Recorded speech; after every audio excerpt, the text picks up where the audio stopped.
अथ श्री वेंकटेश अष्टोत्तरशतनामावलिः। कल्याणाद्भुतगात्राय कामितार्थप्रदायिने श्रीमद्वेंकटनाथाय श्रीनिवासाय ते नमः। ॐ श्री वेंकटेशाय नमः। ॐ श्रीनिवासाय नमः। ॐ लक्ष्मीपतये नमः। ॐ अनामयाय नमः। ॐ अमृतांशाय नमः। ॐ जगद्वन्द्याय नमः। ॐ गोविन्दाय नमः। ॐ शाश्वताय नमः। ॐ प्रभवे नमः। ॐ शेषाद्रिनिलयाय नमः। ॐ देवाय नमः।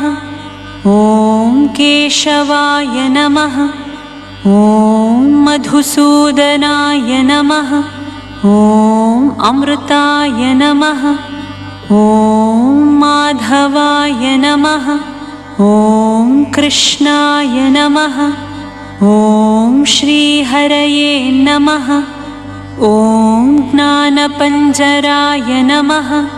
ॐ श्रीवत्सवक्षसे नमः। ॐ सर्वेशाय नमः।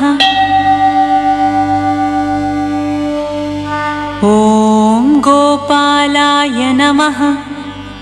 ॐ पुरुषोत्तमाय नमः। ॐ गोपीश्वराय नमः। ॐ परञ्ज्योतिषे नमः। ॐ वैकुण्ठपतये नमः। ॐ अव्ययाय नमः। ॐ सुधातनवे नमः। ॐ यादवेन्द्राय नमः। ॐ नित्ययौवनरूपवते नमः। ॐ चतुर्वेदात्मकाय नमः।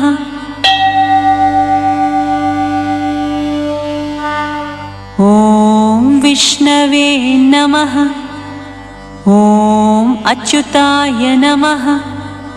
ॐ पद्मिनीप्रियाय नमः। ॐ धरापतये नमः। ॐ सुरपतये नमः। ॐ निर्मलाय नमः। ॐ देवपूजिताय नमः। ॐ चतुर्भुजाय नमः। ॐ चक्रधराय नमः। ॐ त्रिधाम्ने नमः। ॐ त्रिगुणाश्रयाय नमः। ॐ निर्विकल्पाय नमः। ॐ निष्कळङ्काय नमः। ॐ निरातङ्काय नमः। ॐ निरञ्जनाय नमः। ॐ निराभासाय नमः। ॐ नित्यतृप्ताय नमः। ॐ निर्गुणाय नमः। ॐ निरुपद्रवाय नमः। ॐ गदाधराय नमः। ॐ शाङ्खपाणये नमः। ॐ नन्दकिने नमः। ॐ शङ्खधारकाय नमः। ॐ अनेकमूर्तये नमः। ॐ अव्यक्ताय नमः। ॐ कटिहस्ताय नमः। ॐ वरप्रदाय नमः। ॐ अनेकात्मने नमः। ॐ दीनबन्धवे नमः। ॐ आर्तलोकाभयप्रदाय नमः। ॐ आकाशराजवरदाय नमः। ॐ योगिहृत्पद्ममन्दिराय नमः। ॐ दामोदराय नमः। ॐ जगत्पालाय नमः। ॐ पापघ्नाय नमः। ॐ भक्तवत्सलाय नमः।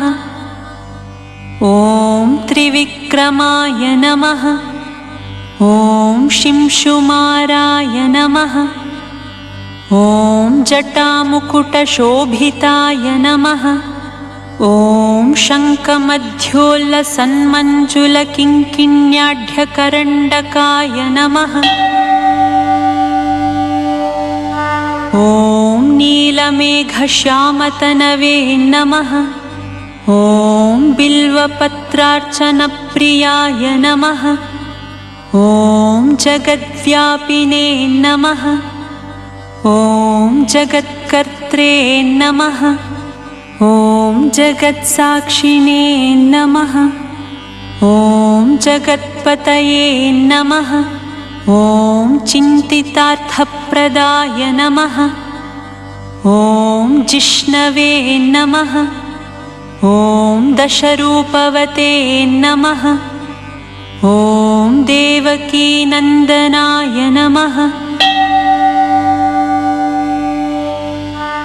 ॐ शौरये नमः। ॐ हयग्रीवाय नमः। ॐ जनार्दनाय नमः।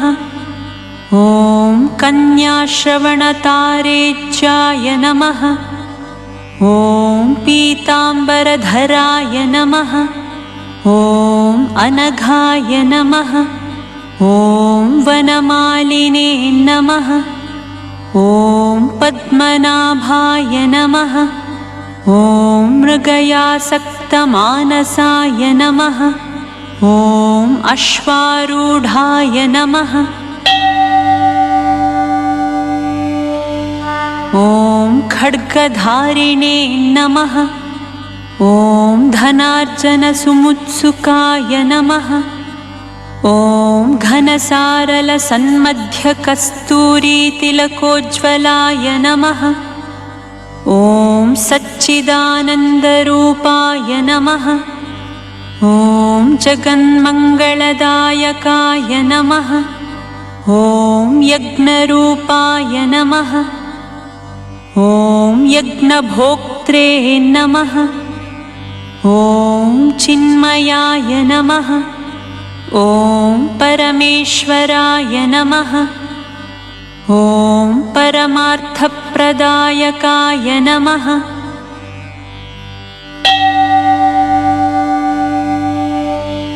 ॐ परात्पराय नमः। ॐ शान्ताय नमः। ॐ श्रीमते नमः। ॐ दोर्दण्डविक्रमाय नमः। ॐ परात्पराय नमः। ॐ परब्रह्मणे नमः। ॐ श्रीविभवे नमः। ॐ जगदीश्वराय नमः। इति श्रीवेङ्कटेश अष्टोत्तरशतनामावलिः सम्पूर्णम्।